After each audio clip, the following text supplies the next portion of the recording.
My name is Peter Davison. I played the Fifth Doctor, and you're listening to the Five-ish Fangirls.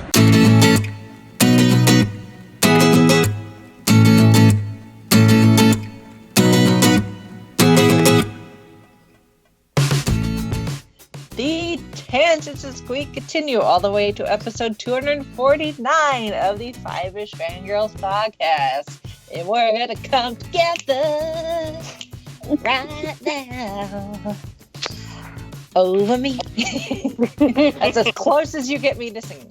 Welcome everyone to this week's episode of the Five-ish Fangirls podcast. So glad you could join us. Let's start off like we do with the virtual table and see who's joined us this week.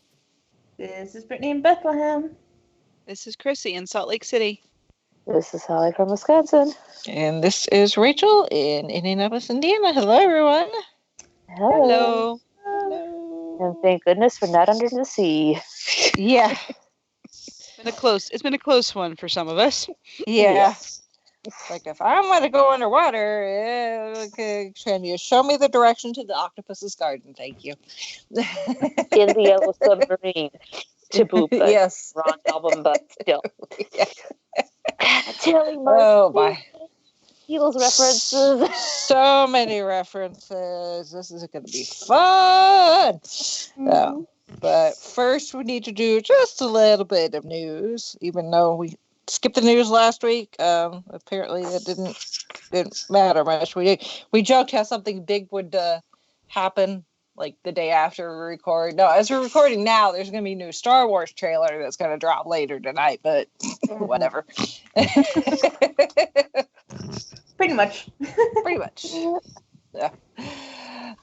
So that being said, we do have a couple of trailers, including our first look as of I can't speak. Our first look at Robert Downey Jr. in the new Dr. Dolittle movie, but they're not calling it Dr. Dolittle; they're just calling it Dolittle. Mm-hmm. And it looks good, though I had to do a double take because that polar bear just looked like it walked out of the Instruments series of books. Yeah.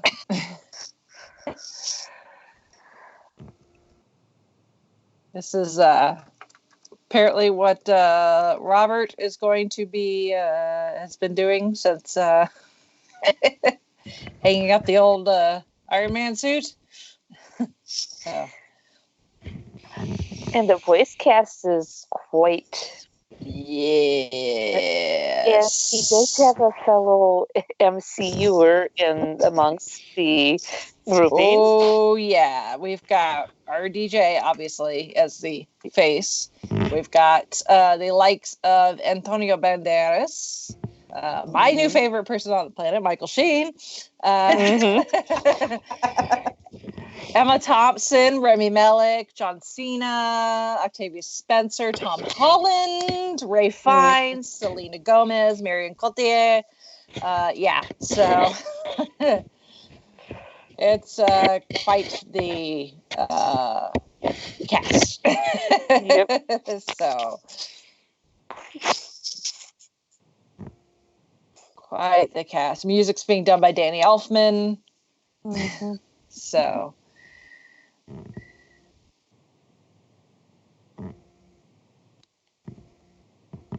quite the people behind this endeavor. So looks like it'll be a fun one. Yep. I would have been excited even if they didn't have like that big of a cast, because like I loved the book series when I was little, and I don't remember if I've seen any of the other movies. I mean, this is probably like nothing to do with the other movies, honestly. No, there's no Eddie Murphy involved in this whatsoever. Yeah, I was gonna say there was an Eddie Murphy version in the '90s. It was kind of 90s. And then I have vague recollections of watching one time the Rex Harrison version of Dr. Dolittle. Which is probably closer to this than the Eddie Murphy versions were. Right, yeah. Because this is going to be closer to the books. Yeah. So. It'll be cool. I'm excited. Yeah. I just have to wait till January. Yep. Which isn't that far away, to be honest. Nope. Yeah, really. You're telling me. You have, what, a week and a half of October left? Yeah. And then... That's about it. Yeah. And, yeah. Yep. And you got I'm basically counting the days till January, but for very different reasons. Yeah.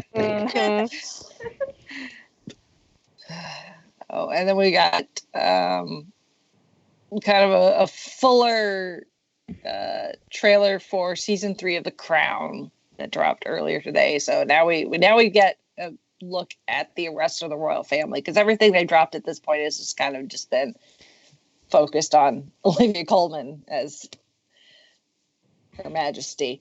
But now we get to see some more of the cast in their respective roles. So, and some of them are pretty spot on. I don't know who the kid is that they hired that's playing Prince Charles this season, but he at least looks the part. So. And Prince Charles definitely has a distinctive look, so yes, he does. Who is Tobias Menzies playing again? Huh? I thought Black Jack Randall from Outlander was playing a character in the. He is in it. I can't remember who he's playing though. Let me click Google. Yeah. I don't remember.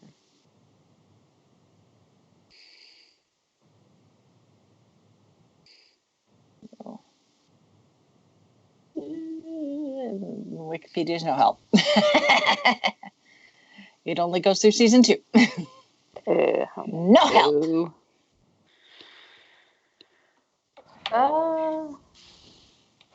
Just based on the what we see in the he's Philip.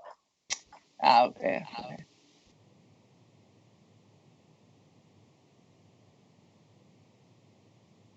Cool. So,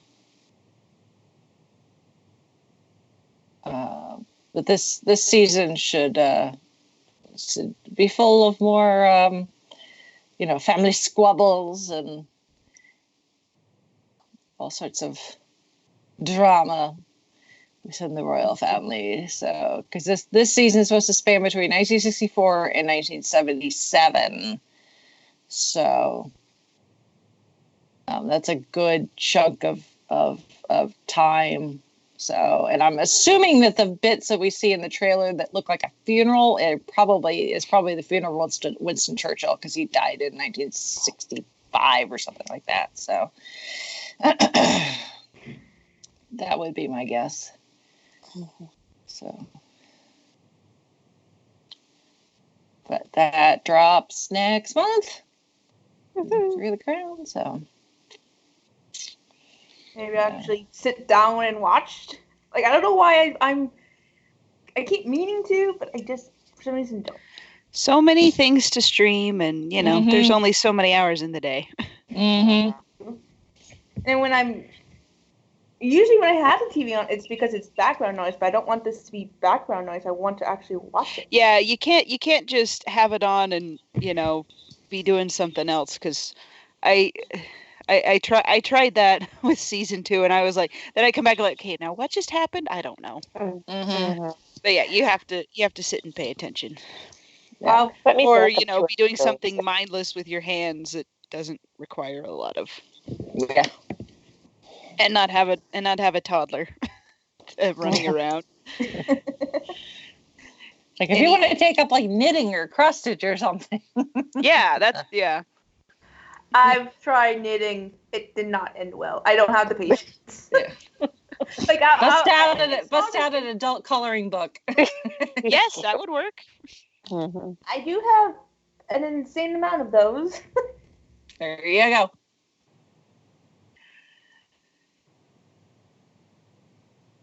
And that's really it for news. Some housekeeping. If listening to us on this podcast wasn't enough, at the moment in the feeds for Next Stop Everywhere, the Doctor Who podcast from Southgate Media Group, Holly has just done another episode. This time talking about Turn Left. And then I just did my first episode talking about the Sixth Doctor story, Vengeance on Varos, which was an interesting one to talk about. So wouldn't have been my first choice, but my first two choices had already been taken. So it's still Sixth Doctor story, so I'm not going to complain. And then also in the feeds is the latest from the Social Sci-Fi podcast, which I appear on, and we talk about the season 11 episode, It Takes You Away, #Talking Frogs. Okay. Took me a second. I was trying to remember what episode that was. Yeah. So we're almost done. We're almost done with Jodie Whittaker's first season. So we just have the season finale and then the holiday / New Year's episode. So, and then I think at the moment the plan is to switch gears and talk about something else. So it's not going to be just Doctor Who. So Liz has got a whole list of movies and not necessarily full TV series that we're going to talk about, but specific episodes that fit within the whole social sci-fi thing for the podcast. So, but I don't know if Liz is actually absolutely pinned down saying we're going to do this next. So start preparing yourselves. So hopefully she'll do that soon, because we're running out of Doctor Who to talk about, at least at the moment. Jodie Whittaker Doctor Who to talk about. So there is those are in your wherever you get podcasts, you can find those. And then a couple weeks ago, I went to the Children's Museum to check out this year's haunted house, which is called the Hotel of Spells. And it is now open for people to go to. You can go to the website and check out, see when they're having lights on hours for the younger set. And then when they have the lights off hours, which is when I go, and I, only because they would look at me funny if I went through during the lights on without any children with me. Every year that I go and check out the haunted house before it opens, they're like, "Oh, you big into haunted houses?" I'm like, "No, your guys is as scary as I go." So, and it's the Children's Museum, so that shows you how much of a chicken I am. But there are pictures and video of the decor and everything on. There's pictures on our Facebook page and video on our YouTube channel if you want to check that out. Rachel, you're not chicken. You're just being smart. You know what you can handle. Yes, that's my argument that I'm going to use from now on. I do corn mazes. I'll do corn mazes, and that's about it for haunted Halloween type of stuff. And corn haunted houses so much that she got a job at one this year. So wow. It was a side gig. I never taken a job, but I used to help out. My dad used to be part of this group, and I used to volunteer as a teenager. I used to help make the haunted houses. Nice. Chauncey used to build them in his parents' garage. They would build their own, and he'd get his friends to help be characters and stuff, and yeah. See, in theory, you think, okay, maybe being the one doing the scaring would be easier, but for me, I helped do one when I was in high school, and my idea was like having a scary witch part of it, and it wasn't all that scary because I'm like, I guess I don't know how to be super scary. Everything else was, the chainsaws and bloody zombies and dripping whatever, and ours was just like, ew, we're gonna come and make potions out of you, or rip your heart out and make a potion out of you, and the kids were not impressed. Yeah. Like, yeah, I'm gonna leave this to the professionals from now on and just not go. Yeah. Yeah. I'm all down for the free candy, just I don't want to be scared in the process. Yep. Hotel Spells, this year's haunted house at the Children's Museum of Indianapolis. So, and then on a really less scary event, I guess, Halloween time event, season event. This, as we're recording this coming weekend, this Saturday, is Oktoberfest at Who North America, and I will be there. And at the moment, the forecast keeps changing, so I don't know what to think. So wear a short sleeve shirt, but bring your parka. Here's hoping it stays dry. Yeah. We shall see. Yeah, Mother but Nature either is still clock. Yeah, every Oktoberfest it's been different. So we've had everything from 70 degrees and sunny all the way down to I thought I would never get feeling in my toes and fingers ever again. So and everything in between. So cross your fingers, cross your toes that we get reasonable weather. I'm not asking for 70 degrees and sunny, but I would ask for at least dry and not windy. That would make it somewhat tolerable to be outside all day. But I will be there along with, you could check out all the vendors who will be there. They've posted a list of the name of the vendors on the event page on Facebook. Elena from Inside the Half of the Battle is going to be there again, being cosplay judge.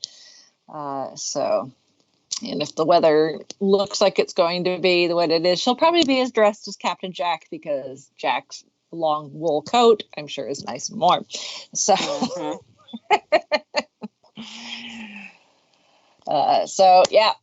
Oktoberfest, Who North America this Saturday. It's pretty much an all-day thing, so come hang out and geek out over Doctor Who. Yay! So that is each foot housekeeping, and we don't have any feedback, so we shall move on to this week's main topic, which is Abbey Road, the album by the Beatles. Yes. Which just celebrated its 50th anniversary. That's hard to believe. Yeah. And we have one more album to go after that, and that's the... Yeah. So Abbey Road is the 11th studio album by the Beatles. It was released 26th of September 1969. It's an interesting. We were talking about this a little, before we started, because it's a weird time for the Beatles, because unfortunately this was really close to the end of the Beatles as we know them before they officially broke up. But even though this was it was actually the last album that they recorded, but it's not the last one that was released. Let It Be was actually the final album to release, but it had actually been recorded before this. And they kind of blended in together at some points. So, yeah, if you look into the history of this album and Let It Be, and how they were actually able to get to the point to have 2 albums release, considering what was happening behind the scenes, is kind of impressive, if you ask me. Yeah, I mean, and good on George Harrison for thinking about bringing in guests so that the others would behave well, and then George even saying, okay, we want to do this. We're going to go back to the old days. You guys are going to listen to me. Yeah. Yeah. Well, and at this point, they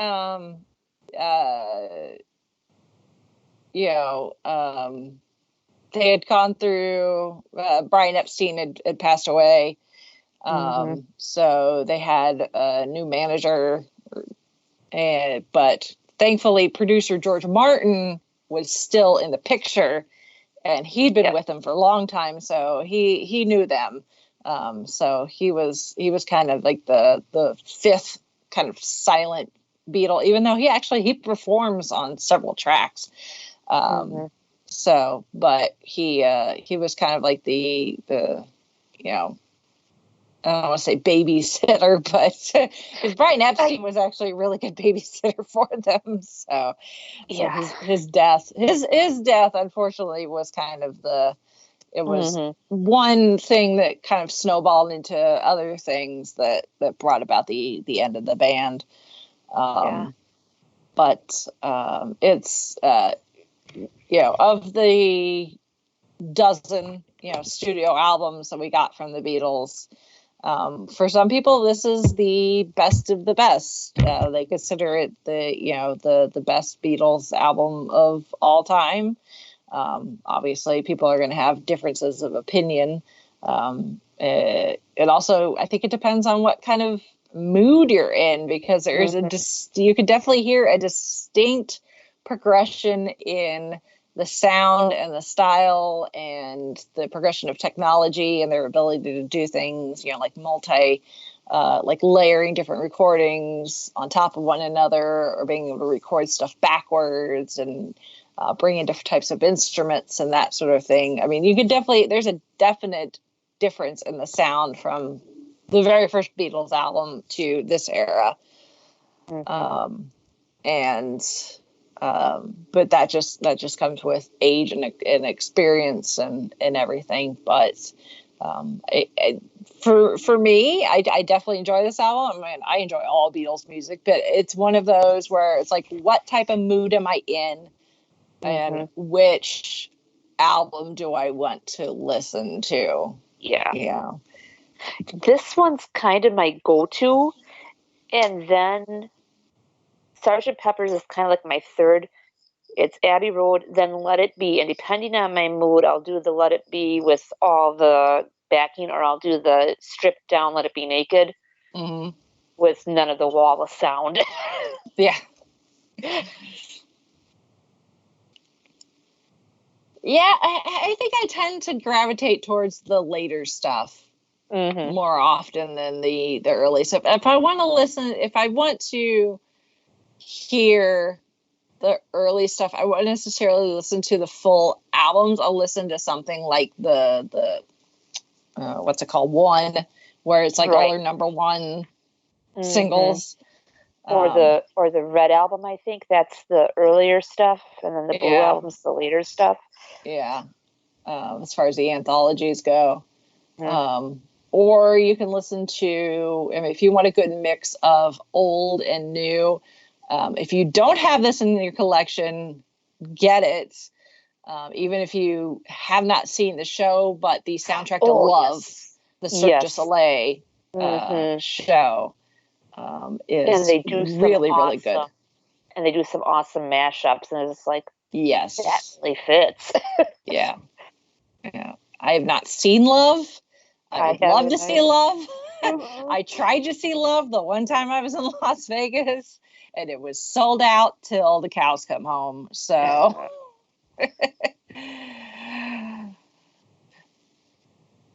So if anyone at the Barrage wants to send us, not the Barrage, MGM, anyone in Las Vegas want to send us, please email us. No. So yeah, Abbey Road's one of those. I mean, there's some very, very recognizable and well-known songs on this album. There's some that maybe aren't as well-known just because the album was a double.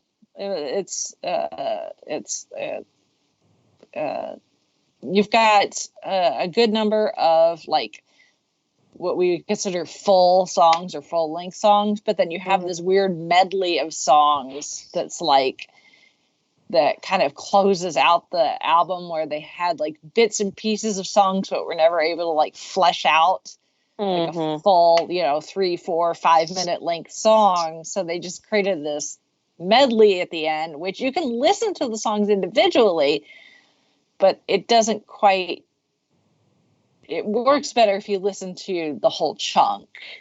Right.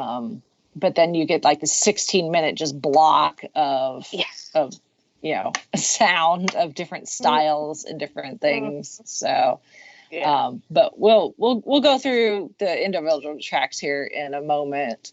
Obviously, I think besides the music, the thing when people think of Abbey Road is the cover art.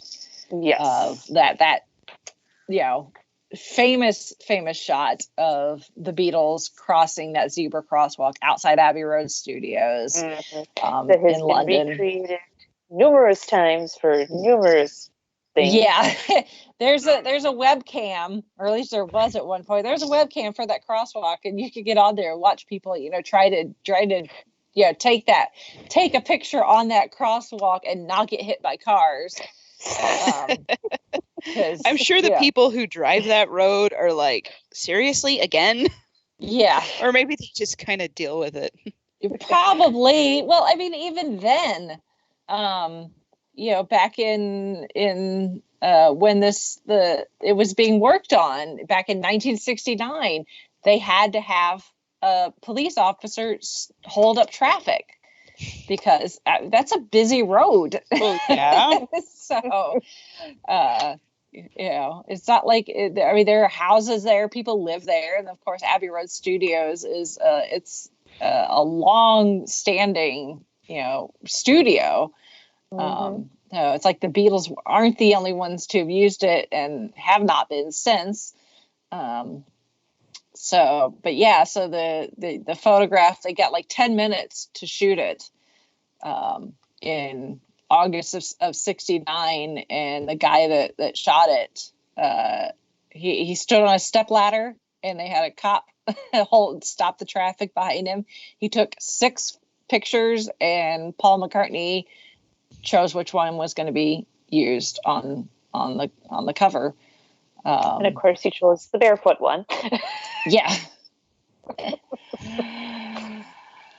So, but I mean, it's an iconic image, and what's funny is it was kind of Paul's idea for the design in the first place, and the EMI wanted to, because I guess the Apple Records creative director wanted to not put the title or the artist name on the cover, and EMI was like, well, it's not going to sell without that. And he's like, we don't need to write the band's name on the cover. They're the most famous band in the world. Everybody knows who these 4 guys are. Yeah. They just hold up the album. Oh yeah, that's John, that's Paul, that's George. They go, okay, yeah. And even people who like aren't like huge fans of the Beatles, they'll see that even parodied or whatever, and like they know what it is. Yeah. They know what it's what that album cover is, or even if someone's referring to it, they're like, oh yeah, we know what that is. Yeah. Well, I mean, just look, the Sgt. Pepper's Lonely Hearts Club Band. How many times has that cover been refurbished? True. Parodied or yeah.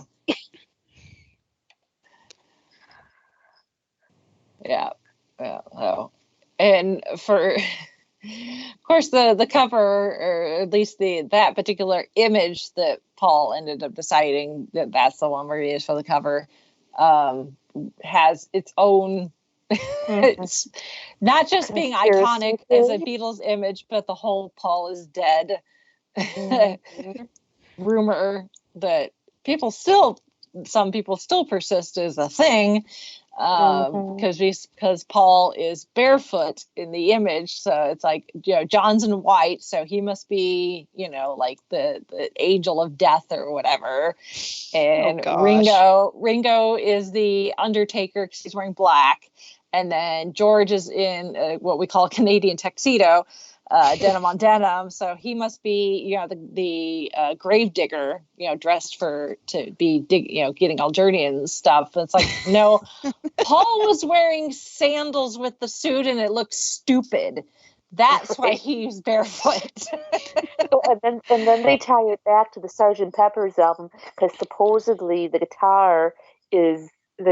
forward guitar is supposedly spells like Paul backwards with a question mark or something like that. Yeah. It's just like, okay, guys, Illuminati confirmed.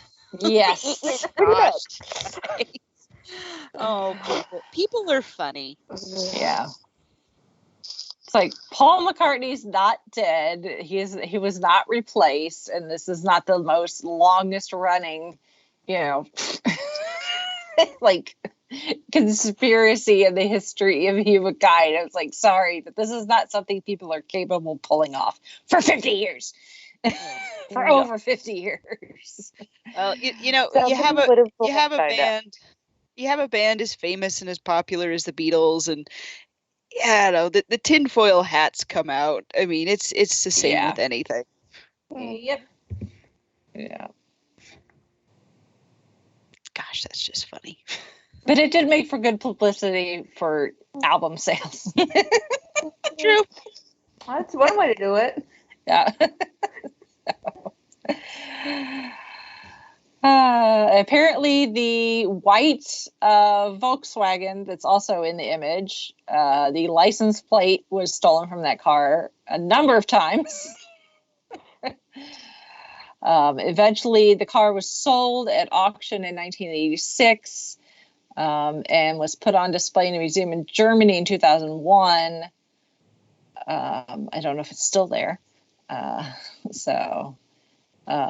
then there are some images out there of the cover where Paul's cigarette has been airbrushed out.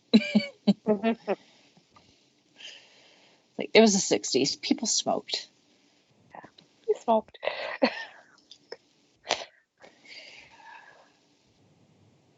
So.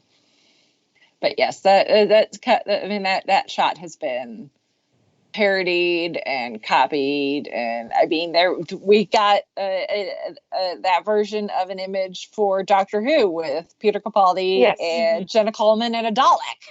Yep. So, if you watch the, I believe it's the behind the scenes for, I don't remember which. I think it's Return of the King. If you've got the extended special editions of the Lord of the Rings trilogy, I think it's the behind the scenes for Return of the King.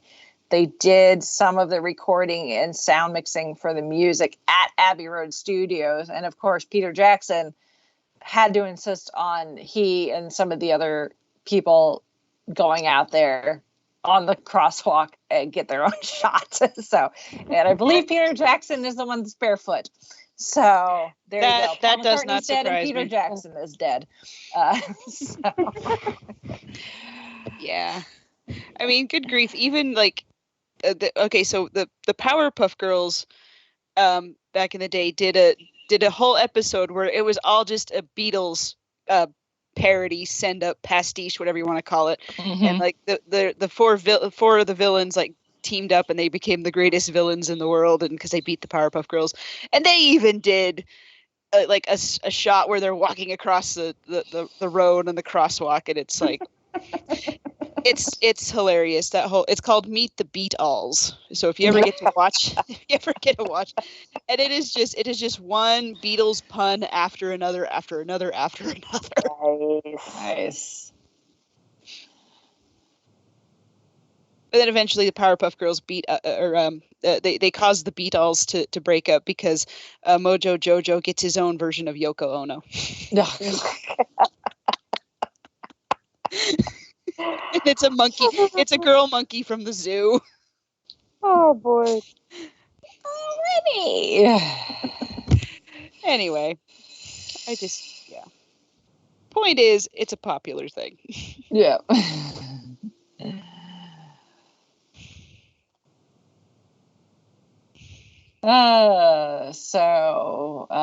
Let's jump into the album and the songs. So the first track is Come Together, which I did my lovely rendition of at the big start of the show. Which is pretty iconic, I think. And apparently Come Together started as John Lennon's attempt to write a song for some guy running for governor of California against Ronald Reagan, Timothy Leary.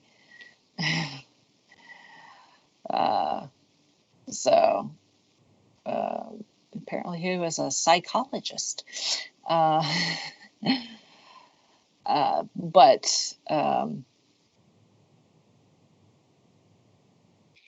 I guess Leary had approached John Lennon to try and write him a campaign song, and he just could not really come up with anything good. And then Leary got sent to prison for possession of marijuana, so then Lennon was off the hook. So he ended up rewriting it so that it could be a song on the album.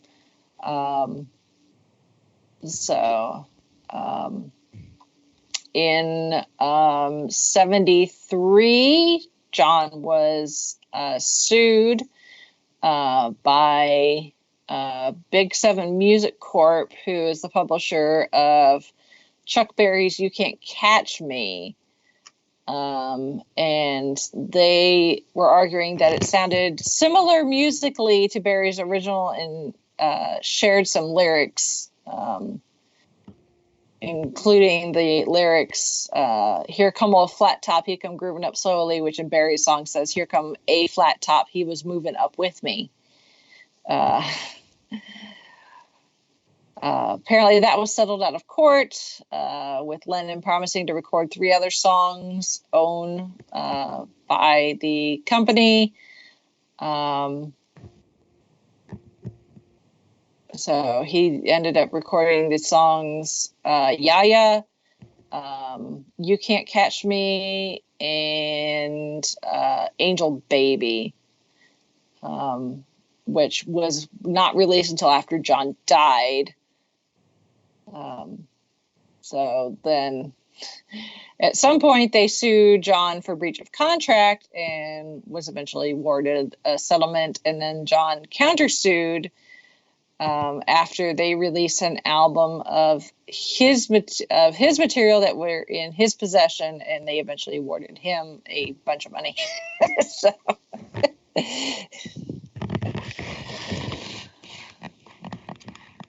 So starting off on the right foot. But that's an iconic song, that drum roll, or a drum beat roll. I'm not musically inclined at all, so I just want to say that off the bat. If I say something that's like completely wrong, I'm sorry. Music and it might as well be in hieroglyphics. I can't read it. I can't write it. I can't play anything. I can't sing anything. I sing in the shower, and that's it. And sometimes in the car. So it's that old phrase. I don't know art, but I know what I like. Exactly. Exactly. And Aerosmith did a decent, pretty almost true match for match of Come Together. Yes. Yeah, that's probably the most recognizable like cover or cover version. And that's one that I do hear on the radio quite often, actually. Apparently, Ike and Tina Turner did their own version. Michael Jackson apparently did a version too. I think I remember hearing that one. Yeah. I definitely heard, obviously, the Beatles, of course, and Aerosmith. I'm pretty sure I've heard a Michael Jackson one. I remember being confused. Like, I know this song, but it doesn't sound right. Yeah. Joe Cocker did a version for the film Across the Universe. But yeah, the Aerosmith version, which comes from the film Sgt. Pepper's Lonely Hearts Club Band, which we need to cover at some point, or I need to convince Cult Cinema Cavalcade to do, because that song, just the album is just weird. I mean, where can you get George Burns with the Bee Gees? The Bee Gees and Peter Frampton and Aerosmith, among others.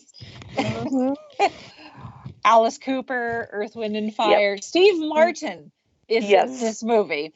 So it is so weird. It is so. But that's where the Aerosmith version comes from. So. Oh my. And then next is the George Harrison song Something, which many consider one of George's best songs he's ever written. Some consider it one of the best love songs ever written. It's definitely a beautiful song. So there's some discrepancy on who exactly or what exactly was the influence for this song. Some people thought it was George writing about his wife at the time, Patty Boyd. Although they have an interesting story. See, he was married to her, and then he was best friends with Eric Clapton, and Patty ended up running off with Eric Clapton, and supposedly she is the inspiration for Eric Clapton's song "You Look Beautiful Tonight." And Layla. Yeah. But the funny thing is even after this, George and Eric Clapton continued to stay really good friends and considered themselves like husbands-in-law.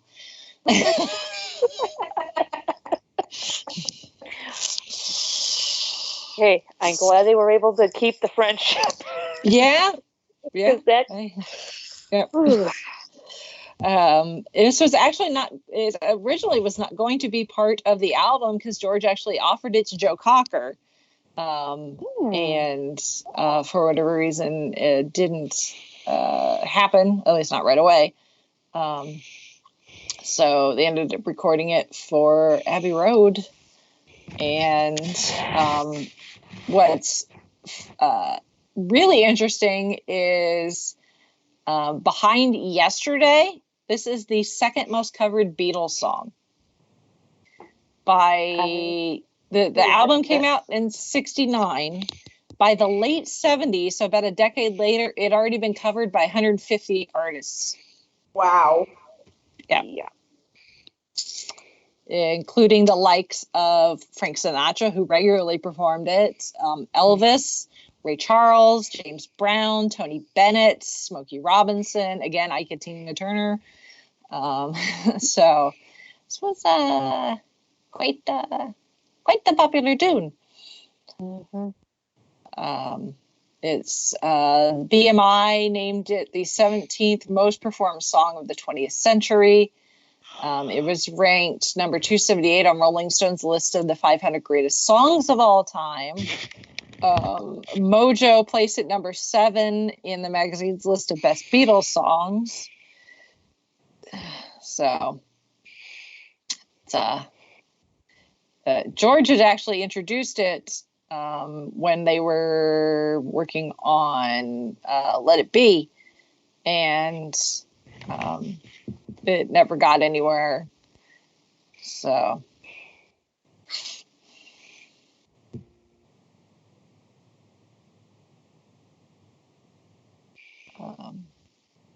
But then it was, then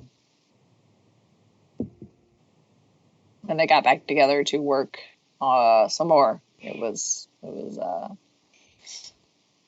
done then. So,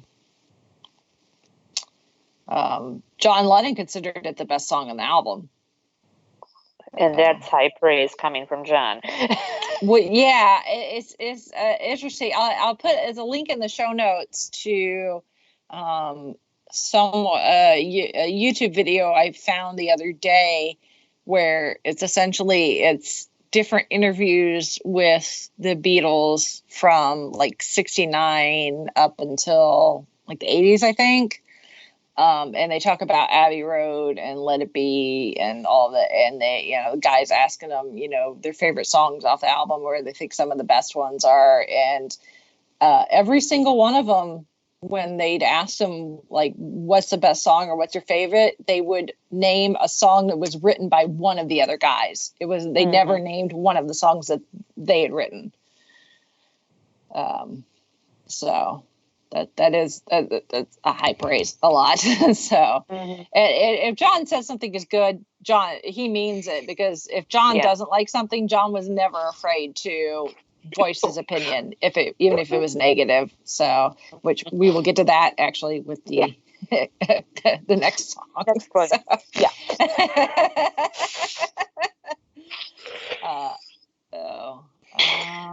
Clang.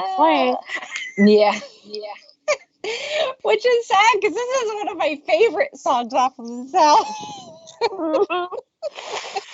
I don't know why, but I just love this song. I'm just like, now I know what pataphysical means, because I just thought it was some sort of nonsense that Paul had come up with. Come to find out, it's real. I have it. Yeah, I found the definition. I still don't understand what it means, but but yeah. So the next track is Maxwell Silverhammer. Everybody got to look. Which I need to remember to put the link to that video I shared in the Facebook chat. I stumbled across that video years ago, and it's stuck with me ever since, because it's a cartoon, but it's so violent. And we're talking, it's like South Park or something. Yeah. So Maxwell Silverhammer was what John Lennon described as, quote, more of Paul's granny music. But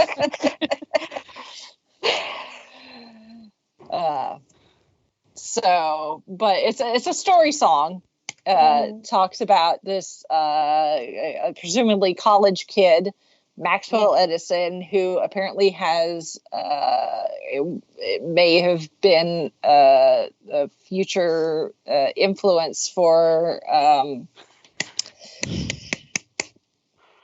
I can't think of the character's name now, played by Christian Bale, American Psycho.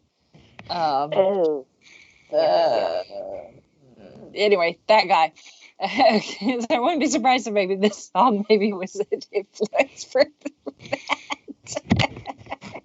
He's got a bit of a homicidal streak. Patrick Bateman? Yeah. Bateman? Patrick Bateman. Yeah.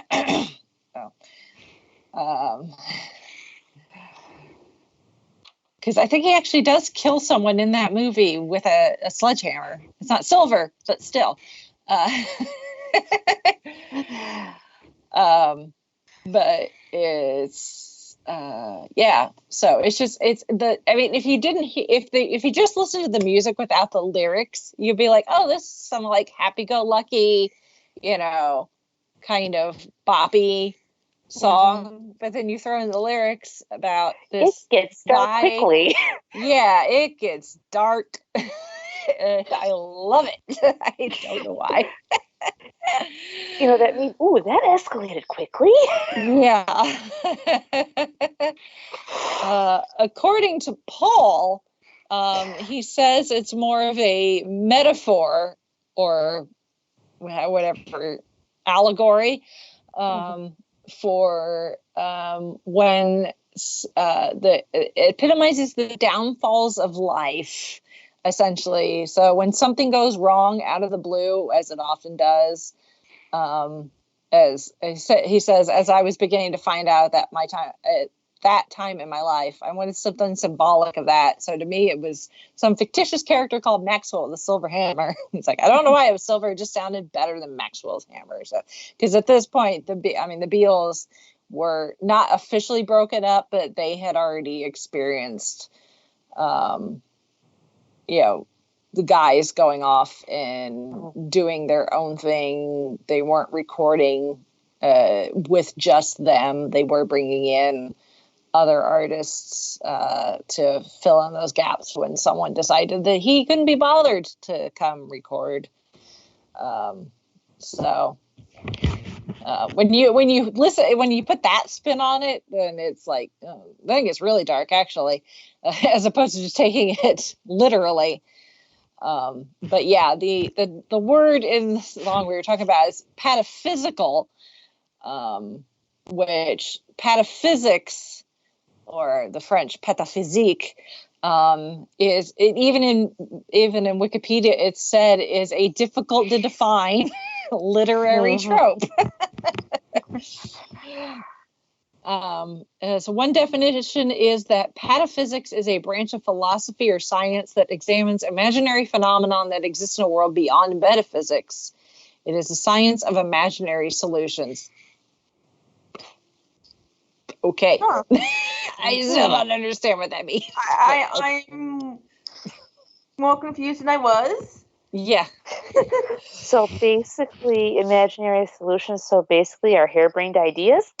I guess, which makes you wonder what the girl in the song, because she's supposed to be working with test tubes, so it's like, what was she doing with those test tubes? Maybe there was a reason Maxwell took her out. I don't know. I don't know.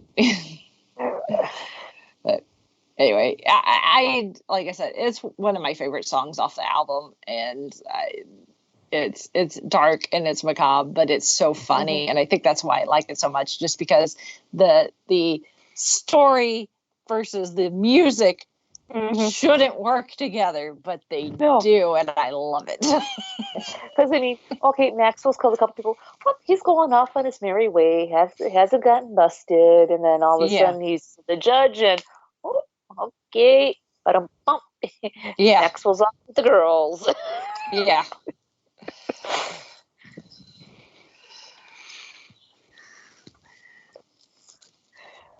What could I say? The next track is "Oh Darling," which I don't really have a whole lot to say about that, other than if you think that Paul's voice sounds a little rough on that track, that's because he did that on purpose.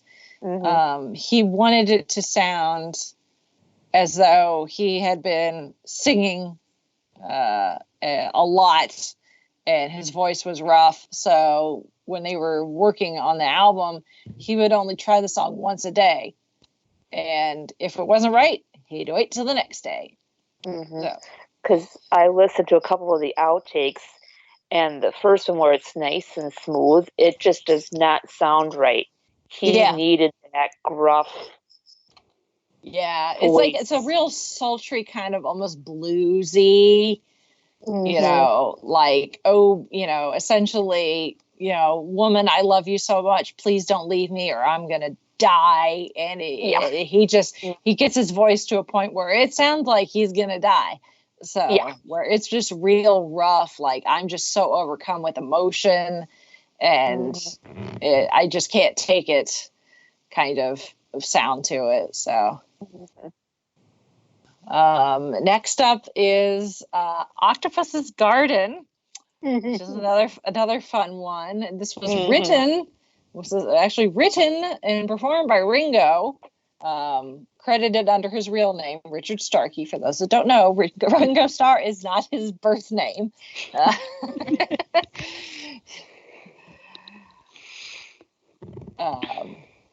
So this was only the second song that Ringo ever wrote while with the Beatles. Ringo did not. George and Ringo, compared to Lennon and McCartney, did not get nearly as many credits.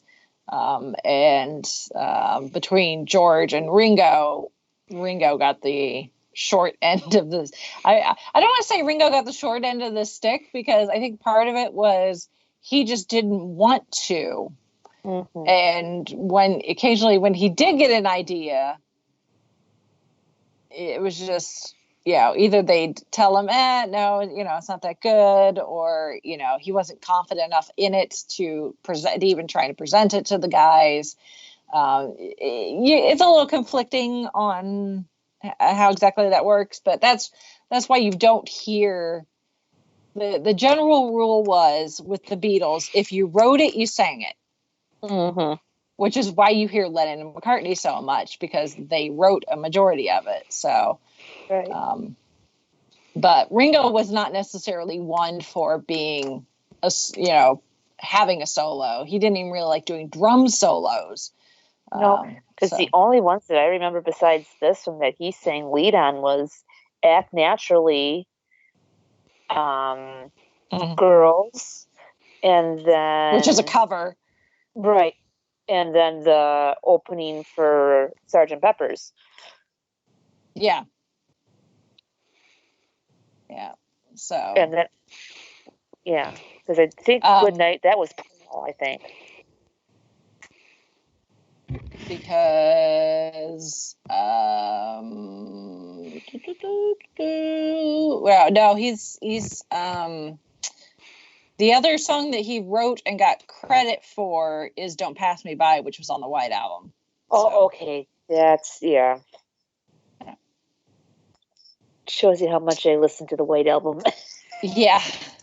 You really kind of got to be in a specific mindset, I think, to listen to the White Album. Yeah, that's when you could really tell the cracks were starting to form and the writing was on the wall. Yeah.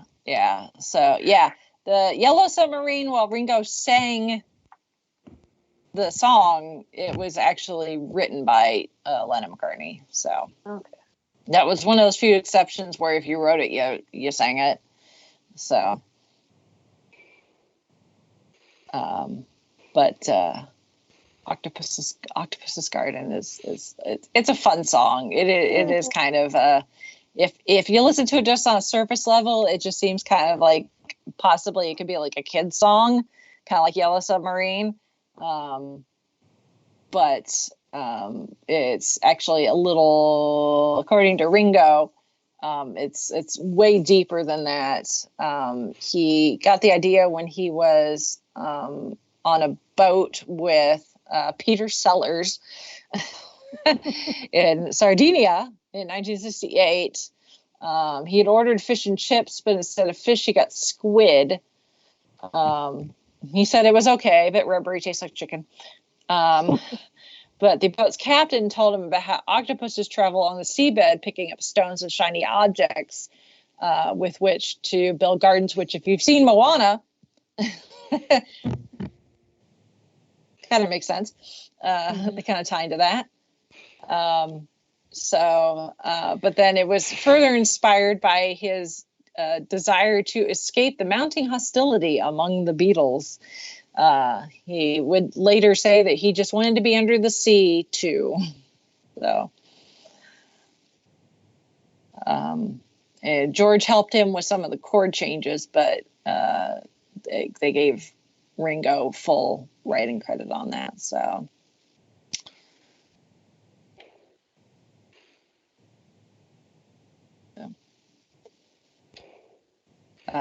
There is a children's book based on it that Ringo did write, though. Yep. We actually we have it in our program boxes at the library. There's a Cool. box that's ocean theme, and I was going through them and I was like, hey, here's a book by Ringo Starr. Yep. And even has a CD with the song in it. So there you go. Mm-hmm.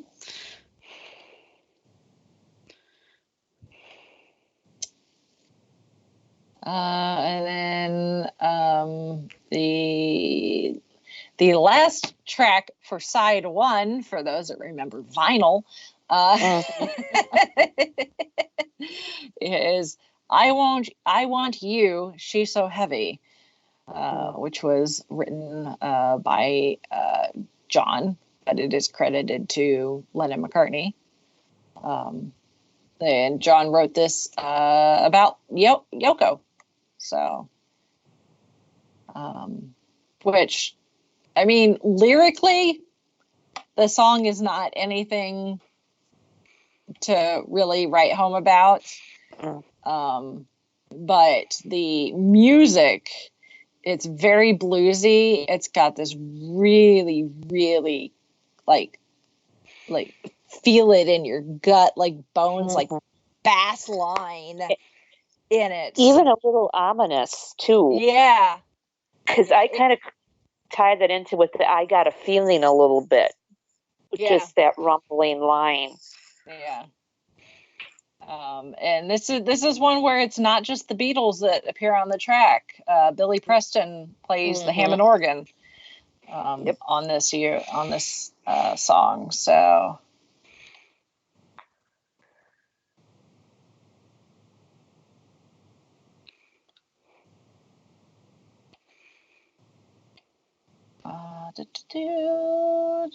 and then let's flip to side two. Some young people going, I don't get it. See, back in the day when people would play music, it came on these cassette tapes, or even further back, they were called records. And like you had, when one side was done, you had to flip it over to listen to the rest of it. Yeah. And making sure you put the needle down in the right place so it didn't skip and scratch the vinyl. Yes. Yep. And two, that's where you get the term B-side as well. Yep. Or flip side. Yep. That too. Because the next song that comes up, I mean, if you're listening to it on the CD, when the I Want You, She's So Heavy ends, it's so abrupt, and then it leads right into this. It's just like, ooh. Yeah, it's like, heavy. It's like, it's just got it. Yeah, because it closes on just that,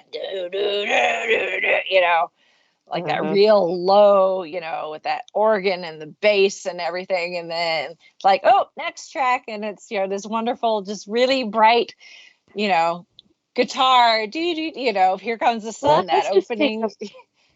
Let's take a breath and say hello to the light and goodbye to the darkness that was just 3 seconds ago. Yes. Although I Want You, She's So Heavy does have the distinction of it was the it was the first song recorded for the Abbey Road album, but one of the last songs to be finished, because the album just took so long for them to finish. So when they finished it in August of '69, so slightly over a month before the album was supposed to be out, is when the song was finished. That was the last time all four Beatles were together in the studio. So keep that in the back of your mind next time you listen to that. If it didn't sound ominous before. Yeah. So Here Comes the Sun, another George Harrison composition. This one was written at Eric Clapton's country house, where George decided to go and hang out instead of going to a meeting of the Beatles Apple Corps company. It's the lyrics are a reflection of his relief about the arrival of spring and the temporary respite he was getting from the band's business affairs. The early '69 was a tough time for George. He had quit the band temporarily, although that was not public. He was arrested for marijuana possession, and he had his tonsils removed. Fun. Yeah. Thanks.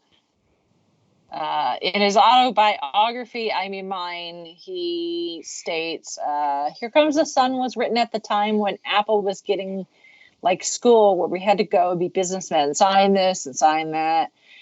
Anyway, it seems as if winter in England goes on forever. By the time spring comes, you really deserve it. Not just England. Try coming to the Midwest. Yeah. Take an Indiana, Michigan winter, and we'll talk. Yeah. So what? Yeah. So he said, one day I decided I was going to sag off Apple and went over to Eric Clapton's house. The relief of not having to go see all those dopey accountants was wonderful. And I walked around the garden with one of Eric's acoustic guitars and wrote, Here Comes the Sun. And somebody actually did like the like the legwork, because the house, according to Eric Clapton, the house was in Surrey, and in the Scorsese documentary George Harrison Living in the Material World, Eric Clapton said he believes it was April when George was there. And someone has done the legwork from meteorological historical records show that April 1969 set a record for sunlight hours for the 1960s. The Greenwich station recorded 189 hours for April, a high that was not beaten until 1984. The data also showed that February and March were much colder than the norm for the 1960s, which would account for Harrison's reference to a long, cold, lonely winter. And in 1977, Carl Sagan wanted to have Here Comes the Sun included on a disc of music accompanying the Voyager space mission. There is the Voyager program included what they called the Voyager Golden Record, which was going to be a collection of things that sampled human civilization, so that if any extraterrestrials came across it, they would get an idea of what us Earthlings are like. And while the Beatles liked the idea, they didn't own the copyright at the time, so they didn't know if legally they could let him have a copy of the song. So when the probes were launched, the song was not included. Yeah, because I think there must have been some rigmarole between Apple and all that, after the dust getting settled, and Yeah. I don't want to say too much because I read a revisionist history of what if the Beatles never broke up, and yeah. I don't want to skew from that to what actually happened. Yeah. For those that are interested, though, the Voyager Golden Record contains a variety of natural sounds, including surf, wind, and thunder, animal sounds, including birds, whales, and dolphins, which I guess, don't have copyright, so I don't have to worry about it. Music selections from different cultures and eras, spoken greetings in 59 languages, and other human sounds like footsteps and laughter, along with printed messages from then President Jimmy Carter and the Secretary General. So, there you go. So the music that is included includes things like music from Bach,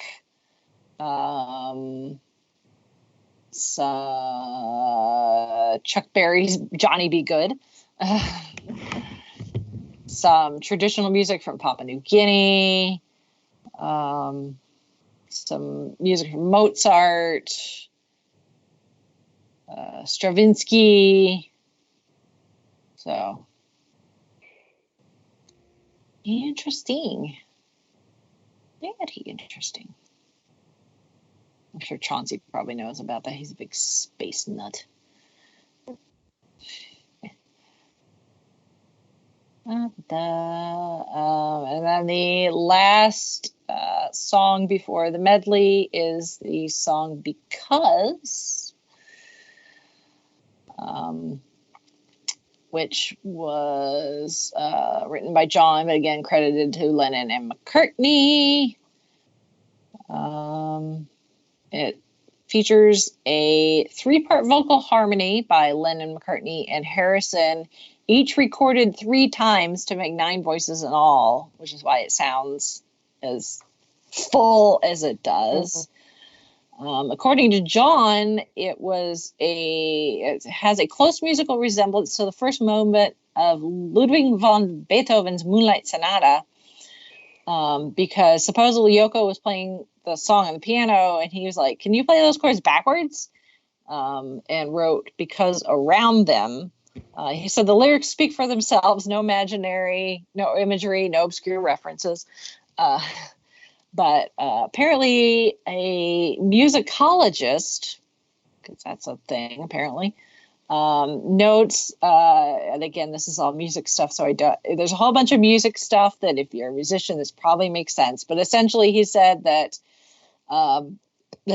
while it does have some shared harmonies, there is no way that the chords in this song are from reversing Beethoven's Moonlight Sonata, essentially. So. Moving them around, shaking them up a little bit. Who knows? Yeah, probably. There's probably way more involved than just flipping it around and going backwards. But yeah. Yeah. I think maybe after getting burned by the Chuck Berry debacle, they're just like, eh. Yeah. Well, and John was always like, people would ask him, like his writing, what he thinks when he's, writing, or what's the meaning behind the lyrics. And a lot of times John just is like, it's whatever you read into it. Mm-hmm. A lot of times you read, people were reading into their lyrics way deeper than they had actually intended. I took a class on the music of the Beatles in college, and I really wish I still had the textbook with all of my notes and stuff written in it.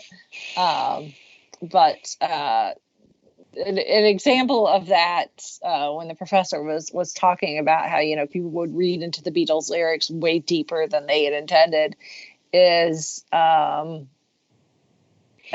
guess like John's old like elementary school, primary school, like a teacher had written them asking John if he would write something, like a poem or something for the class. And that ended up being the origin of I Am the Walrus. Oh, cool. And he sent it, but he was like, after the fact, he's like, yeah, I sent it, but it was really a bunch of nonsense. He's like, let them, try and figure out what the hell it's supposed to mean, essentially, because it doesn't mean diddly. It's like, let them figure it out. So that's why John's comment about, nothing, no obscure references. So it is what it is. Although, because the world is round, the Beatles say the world is round, so flat earthers can suck it.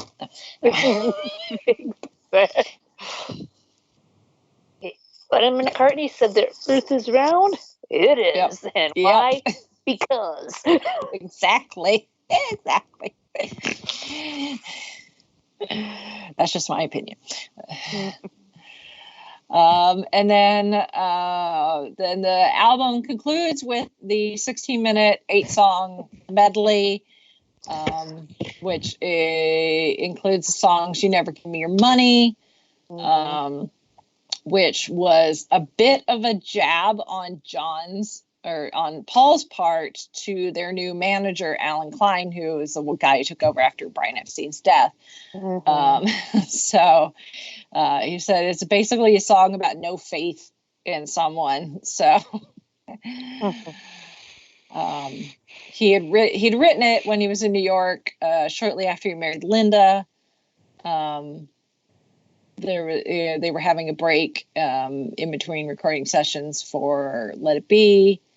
At the time, they were at risk. Lennon and McCartney were at risk of losing control of Northern Songs, which was their publishing company, after ATV Music bought a majority share. Because Paul had been trying to be kind of the pseudo manager after Epstein died. But, it was hard enough to, be a member of the band and songwriting and all that, and to be trying to be manager on top was kind of tough. And then too, I think he also wanted to bring his dad-in-law in, because that was Mr. Eastman, who had ties with Kodak, and the rest of the guys didn't take too kindly to that. Yeah. So the Alan Klein was brought in to help sort out their finances, and Paul just didn't like the guy. So,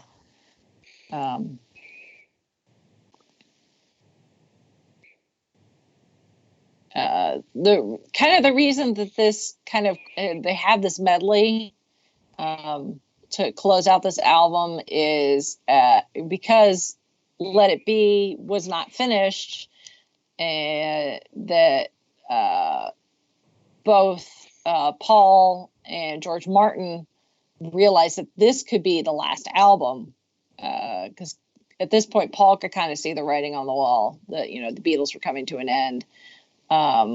So he kind of wanted it to be kind of a climactic, like, big finale.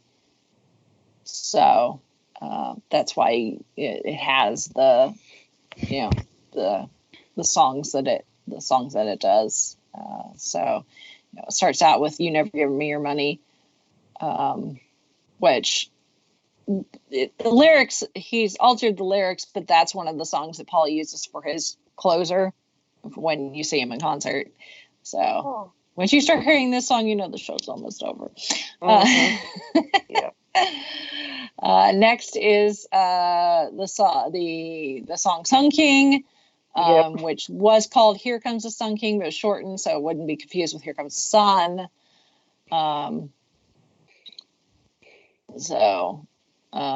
The bit where it sounds like they're speaking like a different language, it's a combination of different Romance languages.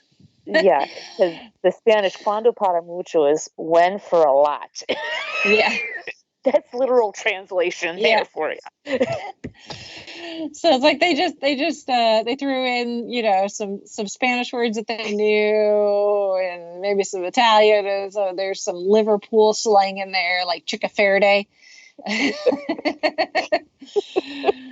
Yeah.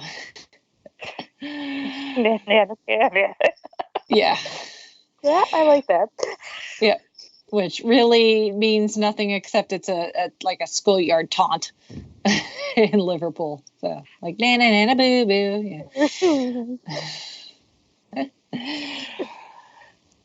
Mean Mr. Mustard, which John says inspired by a newspaper story he read about a miser who concealed his cash whenever he could in order to prevent people from forcing him to spend it. Okay, and when I was younger, I just thought it was some take on Clue. Yeah.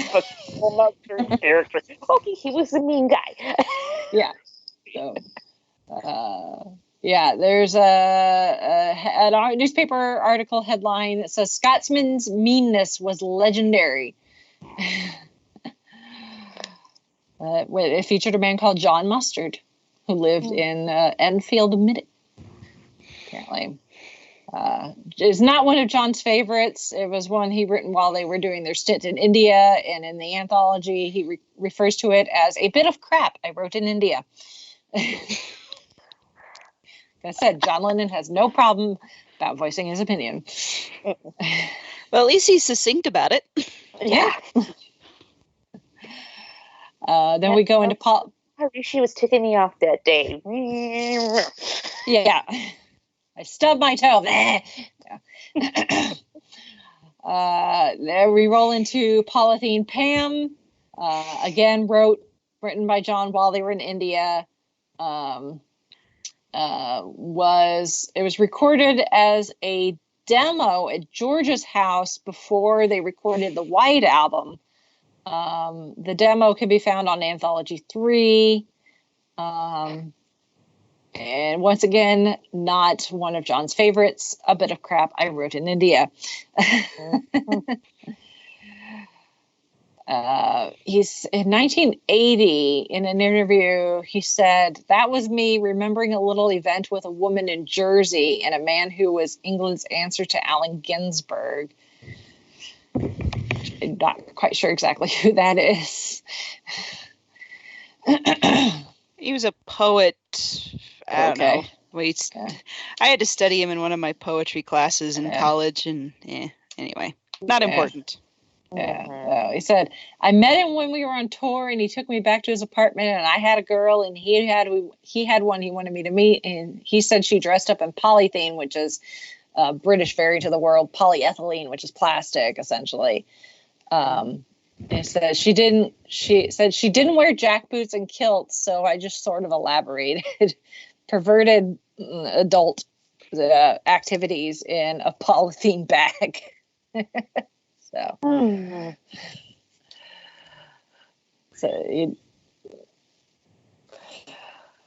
alrighty then. Yeah. Although there's a Beatles fan from the early days at the Cavern Club named Pat Hodgett, who said that she got the nickname Polythene Pam because she would actually eat polythene. Okay. Yeah. Like she said, I used to eat polythene all the time. I tie it in knots and then eat it. Sometimes I'd even used to burn it and then eat it when it got cold. So, well, Lovely.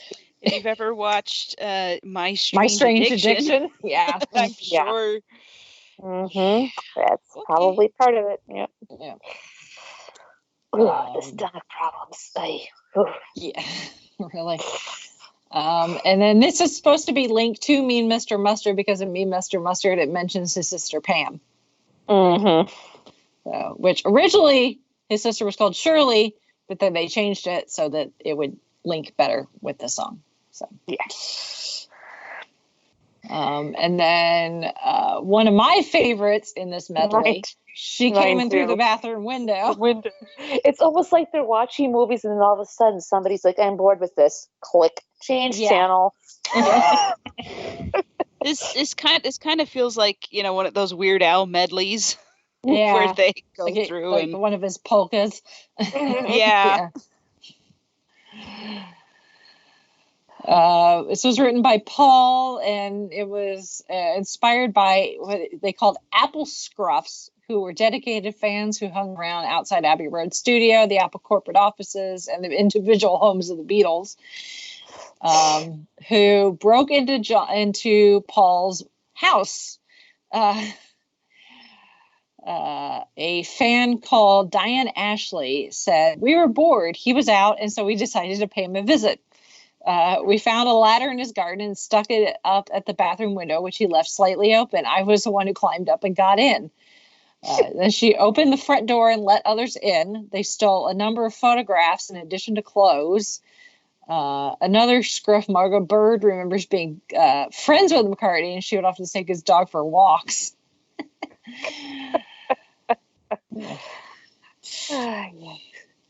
And don't break into celebrities' homes and definitely don't steal stuff, especially photographs.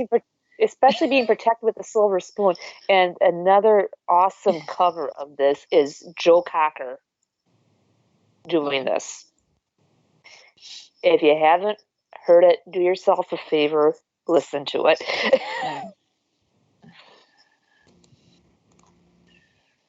Then we have Golden Slumbers. Yep. Oh, that's another good one. Yeah, which is actually based off of a poem called Cradle Song, which is a lullaby by Thomas Dicker. I guess the sheet music for Cradle Song was at his father's house, and it was left by his sister Ruth. But Paul can't read music, so he created his own.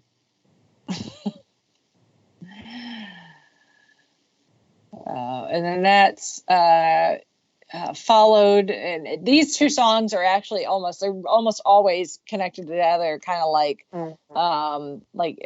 most of the time on the radio you will hear We Will Rock You and We Are the Champions played together. It's like they're almost intrinsically linked into one big song. These two are kind of that way, Golden Slumbers and Carry That Weight. Yep. So Carry That Weight is a rarity, actually, because it features all four Beatles voices in unison.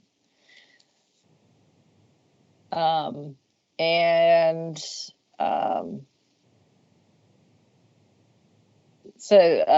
Paul says it was about the Beatles' business difficulties and the atmosphere at Apple that time. John Lennon says that Paul was singing about all of us. Music critic Ian MacDonald interpreted the lyric as acknowledgement by the group that nothing they would do as individual artists would equal what they had achieved together, that they would always carry the weight of their Beatle past. Well, that's pretty on the head too. Mm-hmm. And then The End, appropriately titled. Paul said that he wanted the medley to end with a meaningful couplet. So he took inspiration from Shakespeare and wrote a couplet. In a Playboy interview in 1980, John Lennon said that that's Paul again. He had a line in it. And in the end, the love you get is equal to the love you give, which is a very cosmic philosophical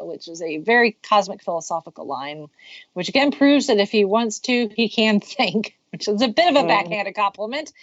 Yep. That's also a misquoted line because it's, and in the end, the love you take is equal to the love you make, which is the you never give me your money with the adjusted lyrics, and the end is literally how Paul ends his shows, is with the end. So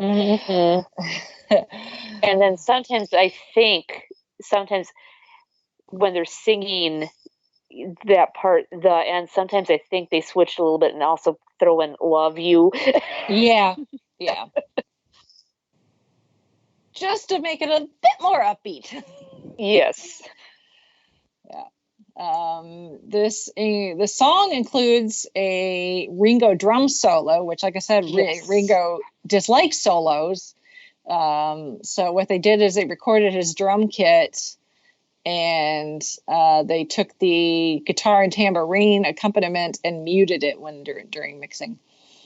And then this was actually recorded. They did the first vocals on the 5th of August. More vocals and guitar overdubs were added on the 7th of August, and then bass and drum were added on the 8th of August, which is the same day that the cover photo was taken. Yeah. And then the orchestra overdubs were added on the 15th of August, and then the closing piano and accompanying vocal on the 18th of August. So it's dates like this where you see where it's like they did, this was done on this date, this was done. This is why the album took so long. And why songs, may have been like the first one to start recording, but like the last one to be finished, because they were doing things like overdubbing and, weird mixes and stuff. And then there's a hidden track. It's considered one of the first examples of a hidden track, at least in rock music, which is Her Majesty, which is a really short song. Yep. It was actually supposed to appear in between Mean Mr. Mustard and Polythene Pam, but Paul decided it didn't work, so they ended up editing out. So it was edited out by the tape operator, and he was told by Paul to destroy it, but EMI had a policy that no Beatles recording was ever to be destroyed, which is why we have all the anthology, and if you have the 50th anniversary multi-disc 3-disc set for Abbey Road, it's got all those takes, and it tells you on those recordings like what take number they are. Mm-hmm. That's why we have all that stuff, is because they realized, unlike Doctor Who, I was just about to bring that up. Yes, that stuff shouldn't be destroyed.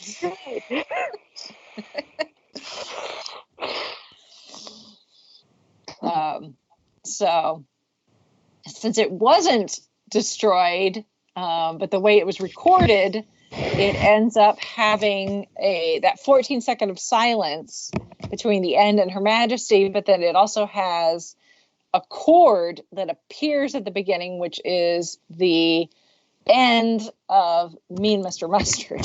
So yeah, that twang, and then yeah, Her Majesty's a really nice girl. Yeah. So, but it was not intended to be in the final mix. Therefore, early when the album was first released, it's not even listed on the track listing. Obviously, later versions they do have it listed, and all subsequent versions after that CD, whatever, have the end listed on the track listing. But as Paul says, it was not meant to be there. He says, typical Beatles, an accident. Sure, we'll go with it. Yep. Whatever you say, Paul. Yep. So that is the Beatles' Abbey Road, celebrating 50 years of that album. So those of you who remember it being brand new feel old. If anybody's that old is listening to us. Makes you wonder how Paul and Ringo feel. No kidding. True enough. Considering,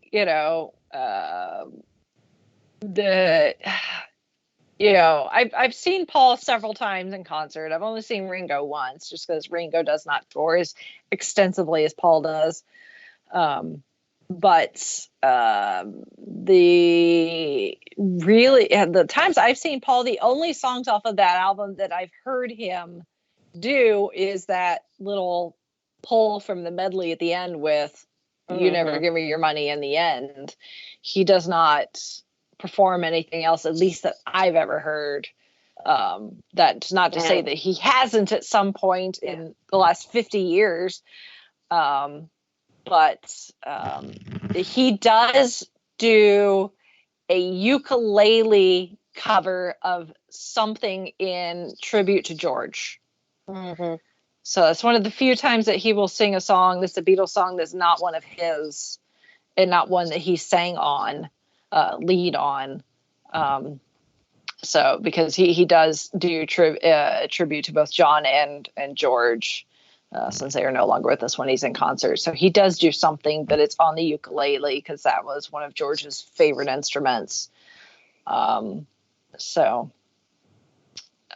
other than that, and Ringo, I'm trying to think if when I saw him, he did Octopus's Garden, and I don't remember. I know he did Yellow Submarine, but I don't remember if Octopus's Garden was part of the set list when I saw him. So, but I would not be surprised if that's not one that he does do occasionally. So, because, people expect him to, hear at least some Beatles songs, but Ringo doesn't have a lot of Beatles songs that he sings lead on. So, a lot of what you hear Ringo sing, because he does it when he performs. He does it with the all-star band, so it's not just like seeing Ringo Starr. He's usually with other notable recording artists. He's toured with people like Joe Walsh and all sorts Todd of other people. Rundgren, Exactly. So from Bad and Company.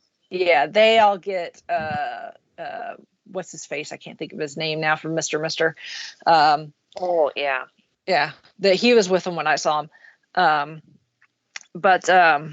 So it's more of like a variety show when you see Ringo, where you get Ringo. He'll play drums when other people are performing their songs, but it's not just a full-on Ringo Starr concert. You get a mishmash of really recognizable songs from these different artists from their own works.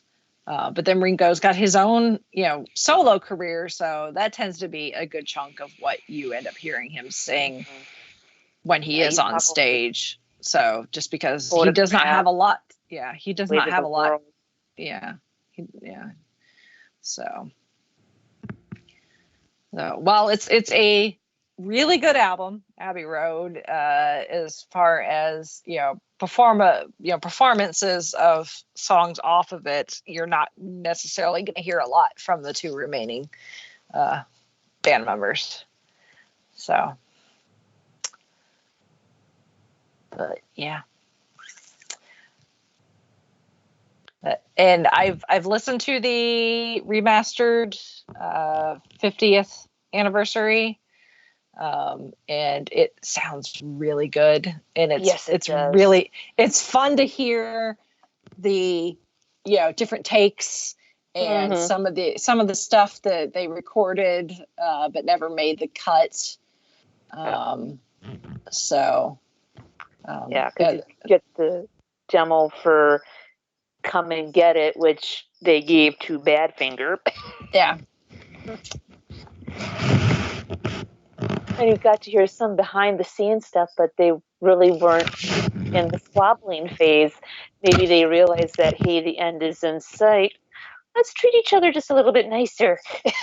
Yeah. I mean, they tried. Yeah. And it's not just, a lot of people, are like, the end of the Beatles. It's like, oh, it's all Yoko Ono's fault or whatever. It's like, no, they're 4 grown adults who have their own minds, and it was just one of those things where they were together, they were a family, but sometimes family, you reach a point in your lives, where you want to, do something else. You want to explore other things. They were all older than when they started. Obviously, they've been through marriages. All of them had kids that I'm sure they wanted to spend time with. Well, then some of the other behind the scenes stuff with Apple and all that. Yeah, that doing them any favors either. So it's not just one thing that caused the Beatles to break up. It was a number of things. It's just it's unfortunate that the way things played out after they broke up, that we never got a chance to see some sort of reunion, even if it was a one-off. Obviously the death of John Lennon in 1980 kind of sealed the deal for that. At least with George, obviously we lost George several years ago to cancer, but he knew, so he had time to, say his goodbyes and, have that, hopefully got that closure with, the other two before his passing. So he wasn't necessarily like just ripped from us like John was. Yeah.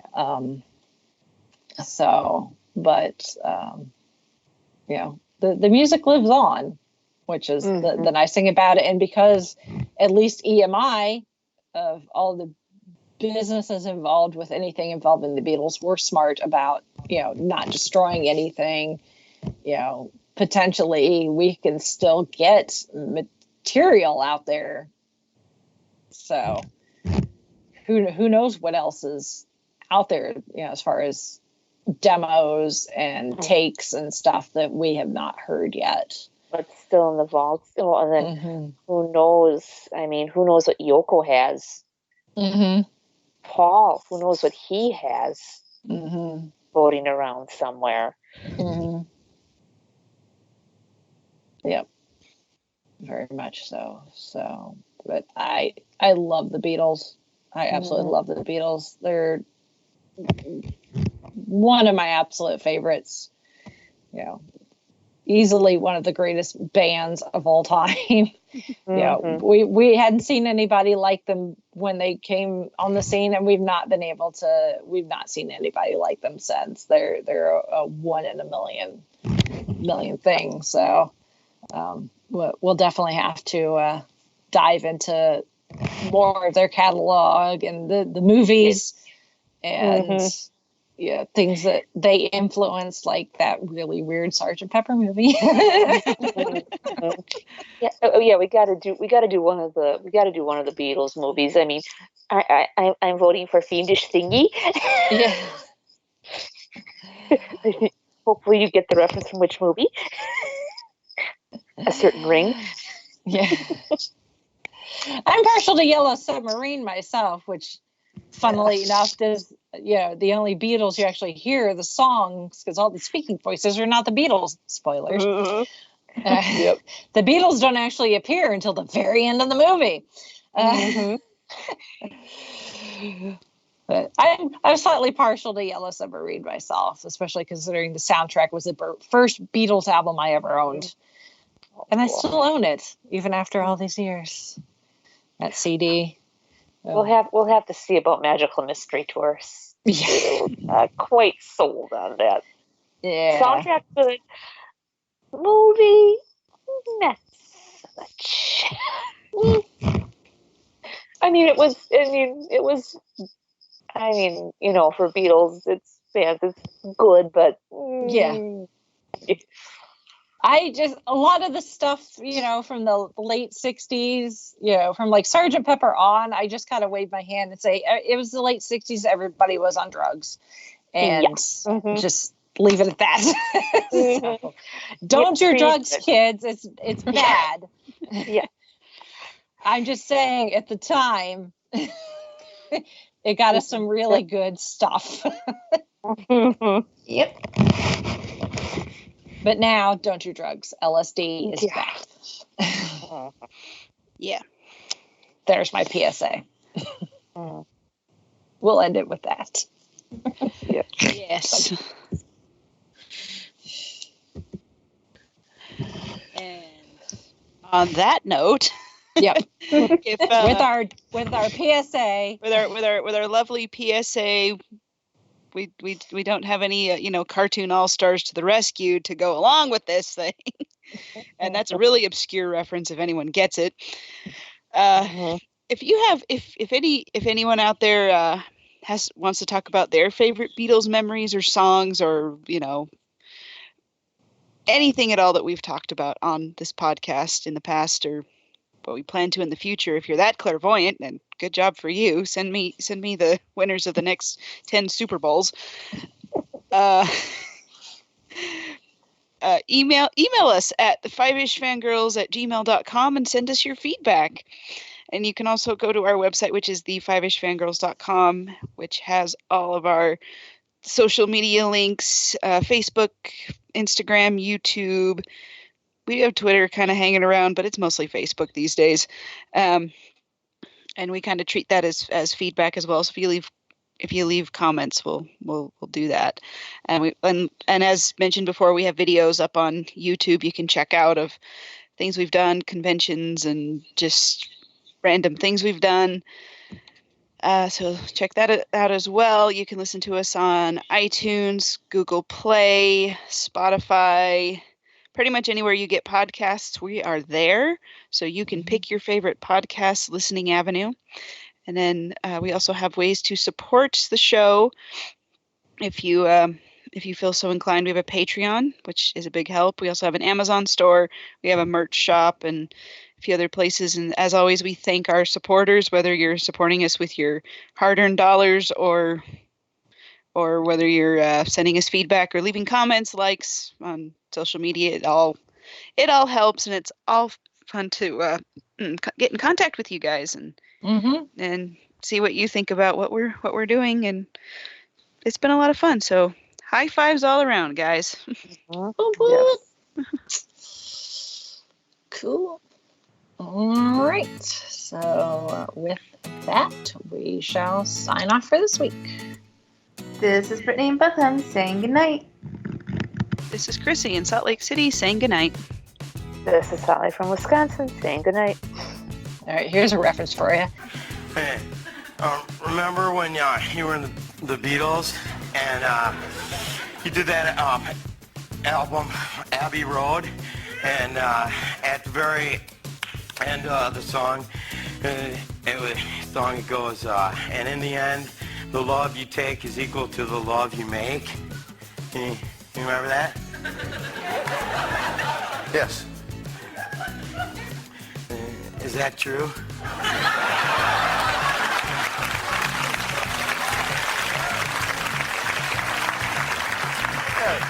Yes, Chris. In my experience, it is. I find the more you give, the more you get.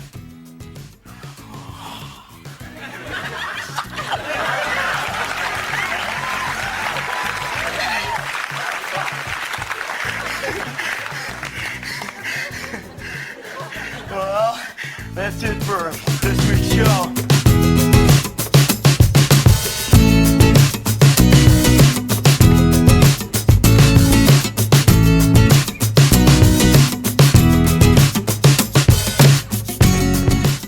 You have been listening to the Five-ish Fangirls podcast. You can find more episodes and information at thefivishfangirls.com. Any and all books, movies, games, and any other forms of media mentioned are owned and operated by the respective copyright holders. No copyright infringement is intended or implied. If you wish to support the show, the easiest way is to leave us a rating and review. More ratings and reviews will make it easier for others to find the show. If you wish to support us monetarily, you can do so at patreon.com/5ishfangirlspodcast. All money goes towards fees and equipment to keep the show going. For official Five-ish Fangirls merchandise, visit redbubble.com/people/5ishfangirls. We love hearing from our listeners and encourage feedback. You can email us at fiveishfangirls@gmail.com. You can also like and follow us on Facebook at facebook.com/5ishfangirls.